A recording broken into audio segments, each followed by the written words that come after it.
রূপান্তরের কারিগরি সহায়তায় আস্থা নামক একটি প্রকল্প রাজশাহী বিভাগে রিপোর্টিং এর বিষয়ে প্রশিক্ষণ প্রদান তরুণদের নেতৃত্ব থেকে হয়তো একটা ব্যাংক পার্টি আমরা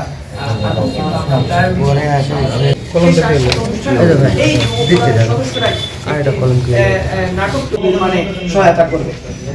এতক্ষণ ধৈর্য ধরে আমার এই বক্তব্য শোনার জন্য উপস্থিত সকল সাংবাদিক ভাইদের আবারও শুভেচ্ছা অভিনন্দন জানিয়ে এখানে এসে আলোচনা থাকতেছে এবং সবশেষে একটি সাংস্কৃতিক অনুষ্ঠান থাকবে।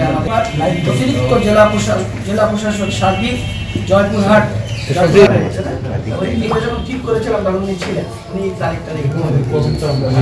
আমরা একটা লিখিত পড়লাম, আমি একটু ধারণা আপনাদেরকে দেই, সেটা হচ্ছে যে এটার বাইরেও সেটা প্রশ্ন তেমন কিছু নেই, তবে শব্দ চয়নে হবে। এই স্টলগুলো হচ্ছে যুব ফোরাম, আমাদের 5টা উপজেলা এটি যুবনীতির আলোকে যাদের বয়স 18 থেকে 35 তাদেরকে আমরা রেখেছি, যারা স্বেচ্ছায় কাজ করতে আগ্রহী। যেমন আমাদের ফোরামে আছে যারা প্রশ্ন আছে বলেন। এখন এই কারো প্রশ্ন থাকলে বলতে পারেন।